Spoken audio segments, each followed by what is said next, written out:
Today we're going to talk about modals of advice and the past simple, past progressive, or continuous tense. First, modals of advice. We've covered these before. Should and ought to. Had better is new material. Had better is for strong advice. So our sentence structure is the subject plus should or ought to for general advice plus the base verb. Remember, base verb always follows modal. Should and ought to have the same meaning. Right? And then we have an optional object clause or some other clause following that. So for example, he should study for the test, or they ought to buy a sedan instead of a coupe, or Harry should try to get more sleep so he feels rested in the morning. Right? So we have our subject out front, followed by our modal, and then a base verb in every case. Right? We never say should to, and we always need the to for ought to. For the negative, we're going to use should not. We don't use ought not in most cases. As a general rule, we don't use ought not. The book says that they don't use it in American English. Some Americans still use it, like some Brits, but it's not nearly as common, and it's sort of outdated or old-fashioned language, so we're just not going to use it. So for the negative, same basic idea. We just add not, follow it by the base verb. For example, students should not try to bargain for better grades with their teachers. Customers shouldn't yell at the store employees if they want a good deal, and you should not cross the street before you look for oncoming traffic. Pretty simple. The only difference here is that we add a not to make it negative. Next up, had better or had better not. This is for strong advice, for especially strong advice. Now in practice, it can be kind of challenging to figure out what is strong advice and when should we use should and when should we use had better. If it's something very serious or very important, that will be a hint that it's better case for strong advice. So for example, we have the subject, this is our sentence structure, followed by had better or had better not. It's exactly the same as the modals up above, it's just different words. For example, you had better not drive without your license. It's very important that you don't drive without your license, or it's very important that you have your license when you drive. So we used had better for strong advice. Terry had better get to the airport at least 1 hour before the flight leaves, or he might not be able to board the plane. Right? Very important, because if he gets there late, he won't be able to fly. Right? So we use had better for strong advice. Finally, my sister had better not borrow my MP3 player without asking me first. Right? It's important to me, so she had better not. It's my advice to her. If we want to make a question, we're going to use WH as optional for information, or we could start the question with should for yes-no question. Should I try to memorize my speech or should I wing it? Right? We're asking, it's kind of a double-barreled question. We've got two questions in here. Should I try to memorize my speech? Yes-no question. Should I wing it? Yes-no question. Add them two together. Add those two together. We're choosing between the two. Where should we go during the vacation? Right? Asking for information. When should we start sending out university admissions applications? All looking for advice. This should be review. It's mostly review. Modals followed by base verb. That's the most important thing. Use had better not for strong advice, and ought to only in the positive.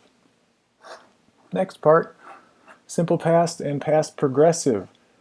It's important to know how long it took for the action to complete in the past. So we are in the past, that means the action is terminated, it's finished, right? It's not still going on, it's not likely to continue into the future, it's finished, done, over with. We're going to use the simple past for an action that's completed, and that action happened for a moment or a very short period of time. So we have the past here on our little timeline, the present, and then just one little blip. I ate breakfast this morning. Right? I ate breakfast this morning. It's done. Happened only one time, and it wasn't such a long time. It didn't happen for hours or days, nothing like that. Tim called Lev over the break. Over the break in the past tense happened just briefly. They talked for a couple minutes maybe, but it's finished. It only happened one time and for a short period of time. We use the past progressive or the past continuous for an action that's complete which happened for some time. Progressive and continuous are synonyms, they're the same thing. Here on our timeline again, it just takes a longer time. Right? So depending on our context, I'd say these that takes at least hours, probably days, weeks, months, or years. For example, in 2005, I was living in Bangkok. I was living there for several months, or even for the entire year. So it happened for a long time in the past, although it is completely finished now. I was working at the restaurant to pay my bills. I was working at the restaurant. We don't usually work at some place for a day or for an hour or two. We work at a place for months, usually years. And so we know it happened. It's completed, but it happened for quite some time. So, on to other parts of the grammar. We're going to use the past progressive and the simple past together to talk about an action that was interrupted by another action in the past. So here's our past, here's our longer term action, and then in the middle of that, something else happened. So blank was happening when blank happened. This one thing was happening when this other thing happened. Or we could say the other way, blank happened when blank happened. This happened when that happened. Two things happened at the same time. So you see here we use the simple past in both cases, and we'll get into some context and explanation in a moment.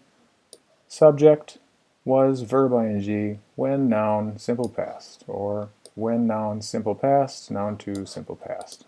For example, I was studying for my test when my friend came to see me. I was studying, this happened for some hours, and then in the middle of that my friend came over to my house. When I got into the crash, I was trying to turn left at the light.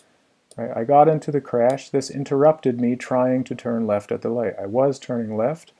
Notice this doesn't happen for a long time, but in comparison to the crash, which happened in the middle of it, it happened for a longer time. I was trying to turn left when I got into the crash.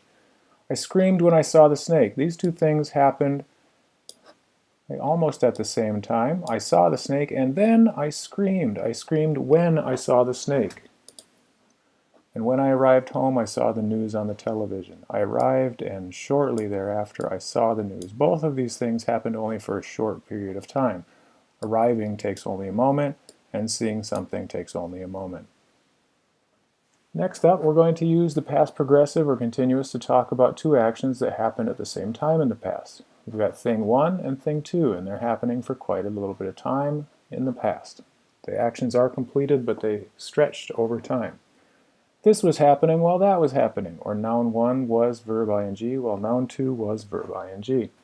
For example, Alex and Andy were playing video games. Right? Here's the first action, they were playing video games. And at the same time, while their sister was diligently studying for the big exam. They were playing video games for a couple hours, and she was studying for the exam for a couple of hours. Raj and Eunice were eating dinner. Takes a little bit of time, and at the same time as they were doing that, their uncle was watching a football match in the next room.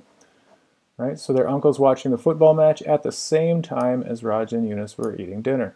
These things don't interrupt each other, they're just happening at the same time. While we were waiting for the results, we were playing cards. We could also say we played cards. And we'll get into more of these different verb tenses as time goes on, but as a general rule, these two things were happening at the same time. We're going to use continuous and progressive. We're going to use the commas. The comma is very important.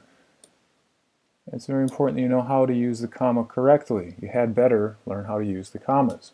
So if the when or the while clause comes at the beginning of the sentence, that's called the dependent clause, then you need a comma in the middle of the sentence before that second noun and that second verb. On the other hand, if the when or while comes in the middle of the sentence, that dependent clause comes in the middle towards the end of the sentence, then you don't need the comma. If the independent clause is first, then you don't need the comma. If the dependent clause is first, then you need the comma. So to review, we're going to use the progressive or continuous tense when something happened or was happening for quite some time. Depending on the context, of course, we can zoom in and zoom out of time. We're going to use the simple past tense when it happened just briefly in the past. It happened only once and it's finished. Right? We're going to use when to describe an interrupting action. We're going to use while to describe two simultaneous actions.